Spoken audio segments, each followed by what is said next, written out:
Hello everyone, this is Sonam. Welcome back to my channel. I hope you all will be very fine. Today I am here in a new discussion, latest NRA. So it will be great to discuss this lecture with you. There are so many various and new things to be displayed over here. So be with me till the end of video. First of all guys, please subscribe my channel Enchante Scholars Hub. Let's start today's lecture. National recruitment agency क्या है ये national recruitment agency? इसके बारे में complete guidelines, इसकी details के बारे में जानेंगे। एनआरए, सीईटी, इसका syllabus, there are so many things to be discussed here in a very easy way. So guys let's start. अभी केंद्रीय मंत्रिमंडल ने 19 अगस्त 2020 को वेंसडे को राष्ट्रीय भर्ती agency that is national recruitment agency के बारे में इसकी स्थापना के लिए अपनी मंजूरी दे दी है। ये है क्या? ये ऐसी एक मल्टी एजेंसी है, बॉडी है, जो पूरे देश में कॉमन एलिजिबिलिटी टेस्ट सीईटी के द्वारा ग्रुप बी और ग्रुप सी की टेक्निकल पोस्ट को लेकर के एक ही पेपर, एक ही एग्ज़ाम कंडक्ट कराएगी। ये एसएससी लाइक आरआरबी, आईबीपीएस, इन सब के लिए जो प्रिलिमिनरी लेवल के एग्ज़ाम होते थे, अब उनकी जगह अलग अलग एग्ज़ाम नहीं, बल्कि उनके लिए सिर्फ़ और सिर्फ एक एग्ज़ाम होगा, that is CET common eligibility test. ये क्या करेंगे, इसमें जो कैंडिडेट्स हैं वो एक कॉमन एलिजिबिलिटी टेस्ट में केवल एक बार ही अपीयर होंगे और उच्च लेवल की यानी हायर लेवल की जो एग्ज़ाम्स हैं उनके लिए अलग अलग जो एग्ज़ाम्स हैं उन सभी की रिक्रूटमेंट में इनके थ्रू आवेदन कर सकेंगे, अप्लाई कर सकेंगे। इनमें मतलब एनआरए के तहत एक ही एग्ज़ाम में शामिल होने से जो कैंडिडेट्स हैं उनको डिफरेंट पोस्ट के लिए अलग अलग जगह कॉम्पीट करने का मौका मिलेगा। इसका हेडक्वार्टर है, हेडक्वार्टर कहाँ है? इसका हेडक्वार्टर जो बनेगा वो होगा न्यू दिल्ली में।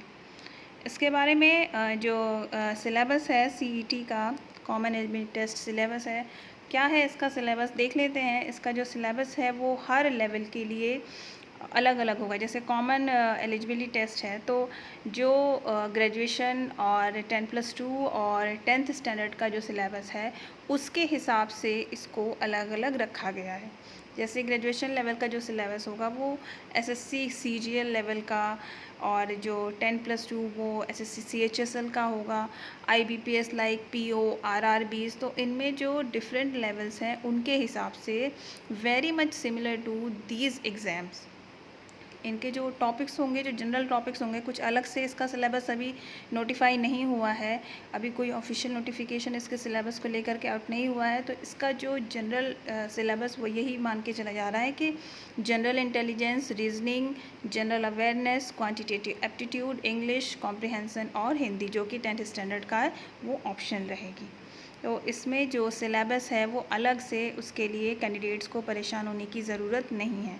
इसमें जो सीईटी है, इसमें जो नंबर ऑफ़ सीईटी है, यानी कि ये साल में कितनी बार कंडक्ट कराएंगे, तो ये एनआरए इस सीईटी एग्ज़ाम को साल में 2 बार कंडक्ट कराएगा। और जो इसका स्कोर होगा वो 3 साल के लिए वैलिड होगा। कैसे 3 साल के लिए वैलिड होगा? जो लास्ट के 3 साल जो होंगे उनके स्कोर को ही वैलिडिटी मिलेगी। मींस अगर 21 में आपने एग्ज़ाम दिया, फिर उसके बाद के जो 3 साल हैं, अगर आप 22, 23, 24 कर रहे हैं तो आपका 21 वाला नहीं वैलिड होगा, 22 से लेकर 24 तक, यानी लास्ट के जो 3 ईयर्स के कंसेक्यूटिव ईयर्स के जो आप पेपर दे रहे हैं उनका स्कोर वैलिड माना जाएगा। उसमें भी जो आपका बेस्ट स्कोर है सिलेक्शन के लिए, उस स्कोर को कंसीडर किया जाएगा। साथ ही इसमें जो अनुसूचित जाति, अनुसूचित जनजाति या फिर जो पिछड़ा वर्ग है और ये जो अन्य जो श्रेणियां हैं उसके जो कैंडिडेट्स हैं उनको अपर एज लिमिट में भी कुछ छूट दी जाएगी। इसमें जो ये पेपर होगा, जो इसका सीईटी का जो पेपर होगा वो लगभग कैसा होगा, वो एमसीक्यू बेस्ड होगा। और इसका जो स्कोर कार्ड है, यानी कि जो भी मैंने बताया कि सीईटी का जो स्कोर है वो वैलिड टिल 3 ईयर्स, 3 साल तक रहेगा। और इसके लिए जो डेट ऑफ डिक्लेरेंस रिज़ल्ट है उससे 3 साल तक के लिए वो माना जाएगा। रिज़ल्ट का क्या है, सिलेक्शन प्रोसेस क्या है एनआरए सीईटी का, इसमें जो प्रीलिम्स यानी कि जो अलग अलग एग्ज़ाम के लिए अलग अलग प्रीलिम्स होते थे, अब उसकी जगह पे एक ही एग्ज़ाम कॉमन होगा, वो सारे एग्ज़ाम्स के लिए कॉमन होगा। और उसके बाद जो रिस्पेक्टिव रिक्रूटमेंट एजेंसीज़ हैं वो अपना सेकेंड थर्ड या फिर जो भी उनके आगे का प्रोसीजर है उसको वो कंडक्ट कराएंगी। लाइक इंटरव्यू हो गया, फिज़िकल टेस्ट हो गया, टाइपिंग हो गई। सो इस तरीके के जो उनके नेक्स्ट प्रोसीजर्स हैं, फाइनल प्रोसीजर्स हैं सिलेक्शन के लिए, वो इसके बाद वो कराएंगे। और इसके लिए उनको इसी सीईटी का जो प्रीलिम्स बेसिस स्क्रीनिंग है वो वैलिड होगा। और जो इसमें करिकुलम है वो वही कॉमन स्टैंडर्ड के लेवल पे होगा। और जो इसकी मेन प्रॉस हैं सीईटी के, कि सीईटी से क्या फ़ायदा है, अब ये अच्छा है या फिर इसके कुछ नुकसान हैं। तो सीईटी के फ़ायदे ही हैं, सीईटी के जो प्रॉस हैं वो देख लेते हैं। जो इसमें टेस्ट होंगे वो हैसल फ्री मीन्स अब उस तरीके के लिए जैसे अलग अलग एग्ज़ाम देने के लिए अलग अलग बोर्ड के आपको एग्ज़ाम देने के लिए अलग जहाँ, अब वैसा कुछ भी नहीं होगा। जो कैंडिडेट्स का पंजीकरण, registration, roll number, admit card या फिर जो उनकी मार्कशीट्स होती थी वो सारी चीज़ें ऑनलाइन मीडियम से ही कंडक्ट होंगी। मतलब अब आपको सेंटर पे जा कर के या फिर दूसरे सिटी में जा कर के कुछ करना नहीं है। रजिस्ट्रेशन, रोल नंबर जो भी है, एडमिट कार्ड के लिए या फिर पेपर देने के लिए, ये इन सब के लिए आपको एक जगह से दूसरी जगह, दूसरी सिटी में जाने की कोई ज़रूरत नहीं है। साथ ही इसके जो पेपर होंगे वो डिफरेंट 12 लैंग्वेजेस में होंगे, मल्टीपल 12 लैंग्वेजेस में। जैसे अभी क्या है कि पेपर होते हैं तो वो हिंदी या फिर इंग्लिश में ही होते हैं, जैसे एसएससी सीजीएल को हिंदी या इंग्लिश में होते हैं। लेकिन इसमें ऐसा नहीं है, इसमें 12 लैंग्वेजेस होंगी, अपने लैंग्वेज में अपने हिसाब से पेपर दिया जा सकता है। और ये पूरे जो देश के किसी भी हिस्से में जो भी कैंडिडेट पेपर देना चाह रहा है वो एग्ज़ाम में बैठने के लिए और उसको जो अपॉर्चुनिटी चाहिए सिलेक्शन के लिए, वो उसके लिए काफ़ी ज़्यादा कन्वीनियंट हो जाएंगी। इसमें जो देश के हर डिस्ट्रिक्ट में एक एग्ज़ामिनेशन सेंटर स्थापित किया जाएगा, जिसमें लगभग 117 जो डिस्ट्रिक्ट होंगे वो शामिल होंगे। और जो स्टार्टिंग जो इसकी बात हो रही है उसमें 1000 टेस्ट सेंटर यानी एग्ज़ामिनेशन सेंटर इस्टेब्लिश करने की बात हो रही है। अब जो सबसे ज़्यादा अगर फ़ायदे की बात की जाए तो इसमें सबसे ज़्यादा फ़ायदा किसको होगा? सबसे ज़्यादा फ़ायदा जो पुअर बैकग्राउंड से आते हैं, जो रिमोट एरियाज़ से आते हैं, उनको इसका सबसे ज़्यादा फ़ायदा कैसे होगा? उनको जा कर के अलग से दूसरी जगह जा कर के फ़ी नहीं देना पड़ेगा, या फिर उनको जो कन्वेंस की प्रॉब्लम हो जाती है, स्टिंग की प्रॉब्लम हो जाती है, वो अपने ही सेंटर में, अपने ही डिस्ट्रिक्ट में, अपनी ही सिटी में आराम से पेपर दे सकते हैं।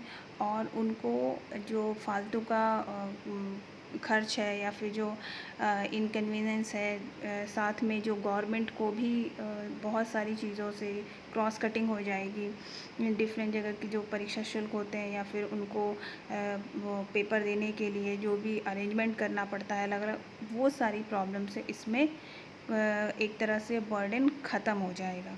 फिर बात करते हैं इसमें जो विमेन है, विमेन जो कैंडिडेट्स हैं उनको बहुत ज़्यादा इससे रिलीफ मिलेगा। क्योंकि कई बार ऐसा होता है कि सेंटर उनको अननोन जगह पे बहुत दूर भेज दिया जाता है, जो उनको सेंटर तक जाने में या फिर उनको ढूंढने में या उनके साथ जाने में, तो इन सब चीज़ों के लिए बहुत प्रॉब्लम होती है। ख़ास तौर से जो विमेन विलेज एरिया से या फिर रिमोट एरिया से आ रही हैं, तो उनके लिए ये बहुत ज़्यादा बेनिफिशियल हो जाएगा। और इसमें अपॉर्चुनिटीज़ की कोई कमी नहीं होगी, आप कितनी बार भी इसको पेपर दे सकते हैं अनटिल योर एज। तो इस हिसाब से अगर देखा जाए तो ये जो सीईटी कॉमन एलिजिबिलिटी टेस्ट है, ये काफ़ी कुछ जो प्रेजेंट कंडीशन है, जो प्रेजेंट व्यवस्था है उसकी जगह पर ये बहुत ही ज़्यादा बेनिफिशियल होगी। जैसे अभी अगर गवर्नमेंट जॉब के लिए जो भी कैंडिडेट्स हैं, तो उनकी जो शर्तें हैं वो तो एक जैसी, लेकिन उनको डिफरेंट पोस्ट के लिए अलग अलग एजेंसीज़ में जाकर, एजेंसीज़ मीन्स जो अलग अलग एग्ज़ाम कंडक्ट कराती हैं, तो उनको डिफरेंट एग्ज़ाम में जाकर के शामिल होना पड़ता है। मान लो अगर एसएससी का उनका पेपर है तो वो एसएससी में के लिए कहीं और दूसरी जगह उनका सेंटर, वो वहाँ जा कर के पेपर दे रहे हैं। फिर उनको अगर बैंकिंग का देना है आईबीपीएस का, तो वो दूसरी जगह जाके दे रहे हैं। इससे क्या होगा, उनका टाइम, उनका जो कभी कभी ऐसा होता है कि क्लैश कर जाता है। तो इस सीईटी से उनको क्या फ़ायदा होगा कि वो एक ही जगह पे रह करके वो एक ही एग्ज़ाम देंगे और वो दूसरी जो जॉब्स हैं रिक्रूटमेंट के लिए ऑलरेडी एलिजिबल हो जाएंगे। उनको अलग अलग एग्ज़ाम के लिए भागना नहीं पड़ेगा, अलग अलग जॉब के लिए एग्ज़ाम देने की ज़रूरत नहीं पड़ेगी। दूसरी बात, इनमें जो अलग अलग फॉर्म भरने की बात आती है कि अगर एसएससी का फॉर्म भरना है, एसएससी एग्ज़ाम, तो उसका अलग उनको फ़ी देना है, एग्ज़ाम रेलवे का अलग करना है, तो डिफरेंट फॉर्म भरने के लिए उनको डिफरेंट तरीके के फ़ी भी देने पड़ते हैं। इन सब चीज़ों से एक बार अगर पेपर देना है, एक फॉर्म भरना है, that will be for all the post eligibility. फिर उसमें पार्टिसिपेट करने के लिए काफ़ी लंबी डिस्टेंस उनको तय करनी पड़ती है, अलग अलग जगह से आना पड़ता है, जाना पड़ता है।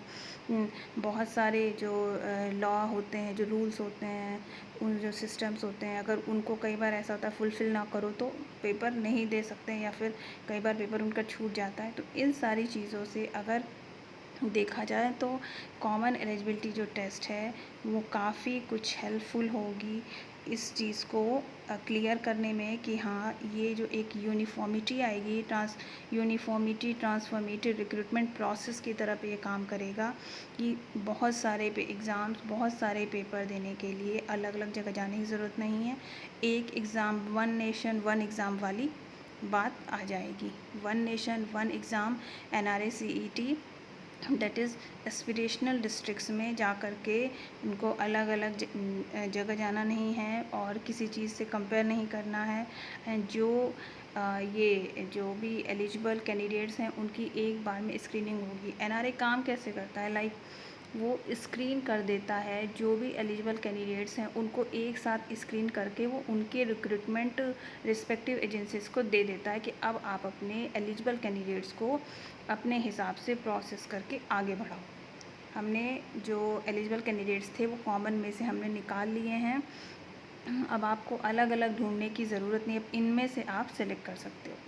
तो ये एक फ़िल्टर की तरह है। एनआरए जो सीटी है वो एक फ़िल्टरेशन मशीन की तरह काम कर रही है। ये एलिजिबल कैंडिडेट्स को रिक्रूट करके उनको आगे के लिए प्रोसेसिंग कर रही है। तो ये था हमारा एनआरए सीईटी के बारे में डिटेल इन्फॉर्मेशन। आई होप आपको समझ में काफ़ी कुछ आया होगा, इजी वे में मैंने समझाने की कोशिश की है। तो I have conveyed all the details and hope you would have definitely enjoyed here. Please let me know in comment box about this lecture. See you in next video. Till then, take care and bye bye.